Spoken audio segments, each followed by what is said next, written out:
Thank you, Thierry. Thank you very much for that very generous introduction and for setting me a very simple task, the 4 key issues while standing between you and your lunch. Thank you also for making me and my book sound much more coherent than I think they probably are. But let me be shameless about this book. I mean, what it really does is look at 5 choices that the government of India made. And because as a practitioner, I think I'm very aware that, when you make the decisions, you're operating in a fog. As somebody once said, that history is written through a very clear rearview mirror, but events come at you through a foggy windshield. And so you're actually operating with huge amounts of uncertainty, and you're making choices, not all of them perfect. So things are not true or false, black or white, good or bad, win or lose, and it's never quite so clear.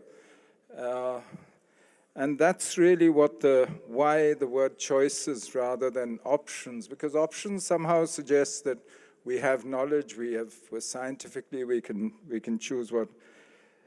But Thierry asked me today to actually speak about the challenges that an Indian diplomat sees around the world today. And I think the biggest one, frankly, from an Indian point of view, is what kind of power India wants to be.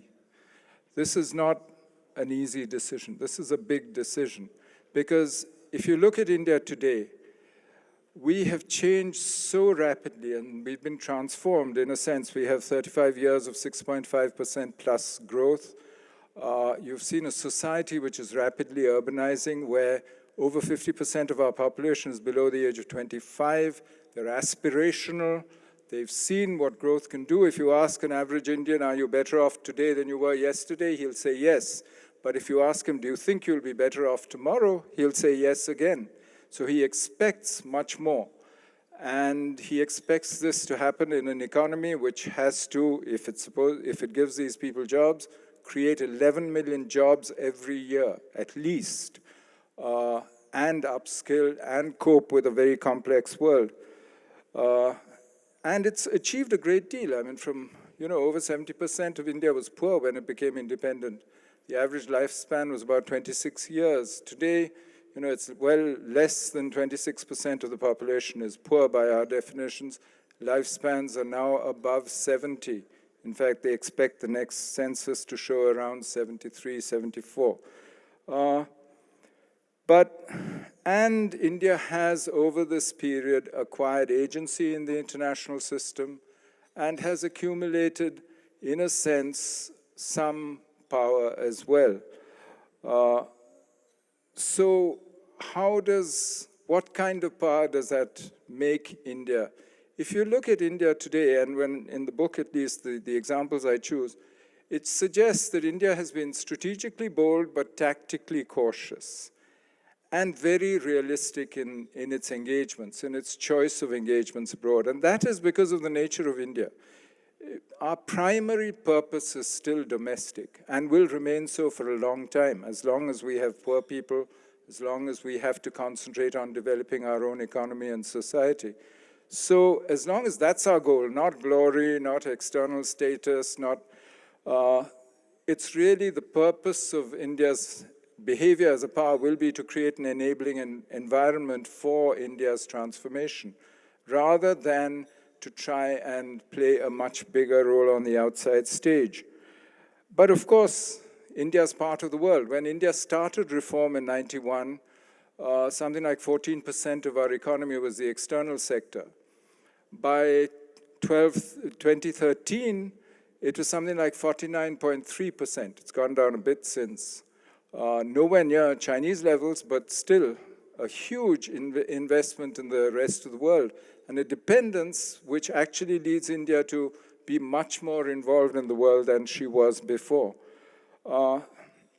So clearly, one of the biggest challenges for us is really how the relationship with the US will evolve and how the US will develop. And like everybody else in the last 2 days that I've heard, they've all said, We have no idea what the Trump administration is going to do, but now we'll tell you what we think.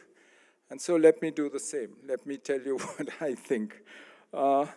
We are lucky, in a sense, as India, because India-US relations have been transformed over the last decade and a half, and this has been a bipartisan process on both sides.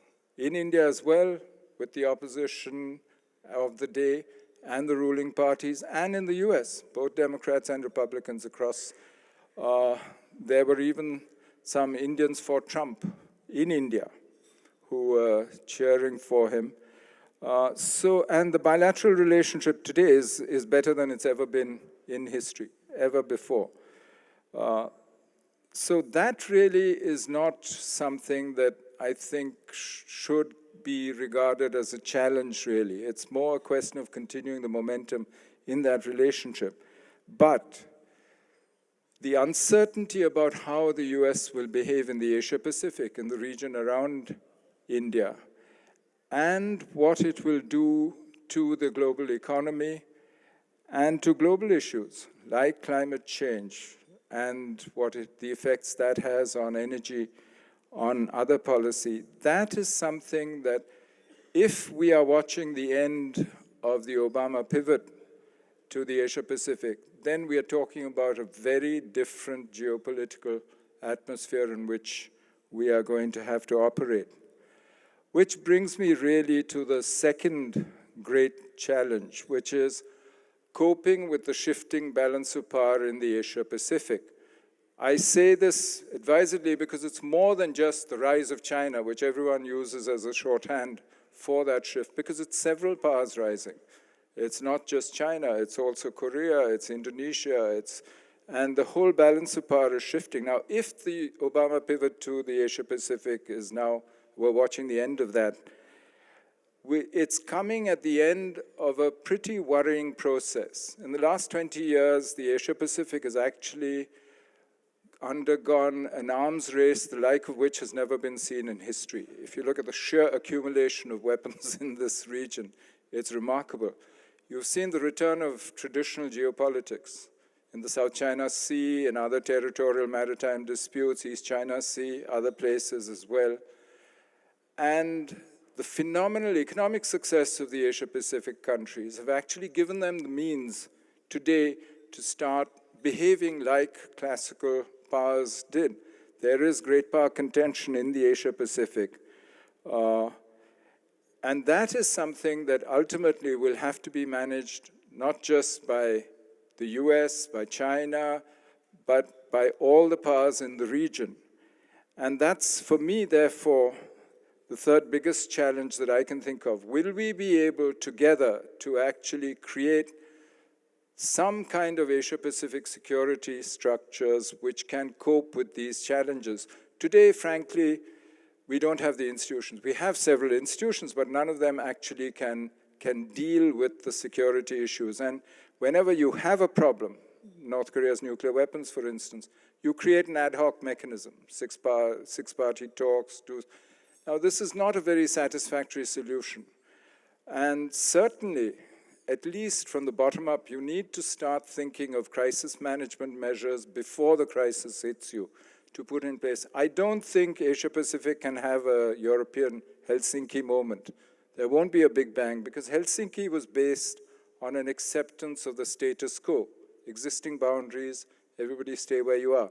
In a situation like the Asia-Pacific, where countries are rising, changing, don't like the status quo, in fact want to change that status quo, it doesn't make sense to think of it in terms of Helsinki or the status quo. It makes much more sense to think of it in terms of managing change, of creating the institutions to manage change in the region and security change as well.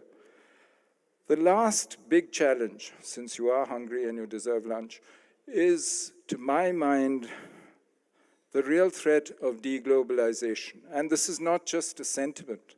If you look at what has happened to the world economy since 2008, since the crisis, we've seen a fragmentation of the economy.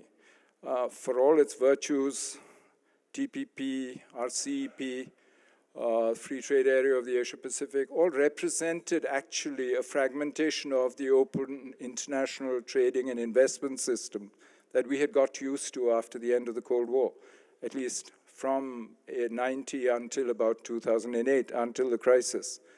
India was maybe the second greatest beneficiary of those 2 decades of an open world economy after China. We did very well out of it. And historically as well, India has done well when it's most open to the rest of the world, when it's been an intermediary in global trade and played, if you go all the way back through history. But that has been fragmenting. And when you see the kind of anti-globalization sentiment and the sorts of platforms on which politicians are today running in the world, I think you have to wonder about where this global economy is going. And that's going to be, to my mind, one of the hardest challenges. Because, as I said earlier, if the goal of India's external policy is primarily to enable the transformation of India, you need to help to create an enabling external environment. And everything that I've mentioned, whether it's security challenges in the Asia-Pacific, whether it's uncertainty created by the US election, or whether it's a fragmentation of the globalized economy, each of these actually makes the task much harder of transforming India. So we have very hard choices to make. Now, unfortunately, none of these choices is ever presented to anybody, to governments, to anybody, as here's all your choices. This is what happens if you pick 1, 2, or 3. We operate, as I said, in this fog of uncertainty. And there was, I think, a 9th century vizier in Baghdad who said, the basis of all government is jugglery. If it works, we call it policy, which is really what most states do. They muddle along and they make their choices. But we will have to make a whole series of choices on these issues in the years to come, which is why it seems to me that the more open-minded we are, the more realistic we are, and frankly, the more we listen to each other, as you do here in the World Policy Conference, the better it will be for us all. So to end up with what sort of power will India be in this situation if these are our challenges? You know, Gandhiji used to say, true power never shouts, speaks softly. It has no reason to shout. And I think this is maybe a time when we all need to lower the temperature and try and find a way through all the uncertainties that I've mentioned. Thank you very much.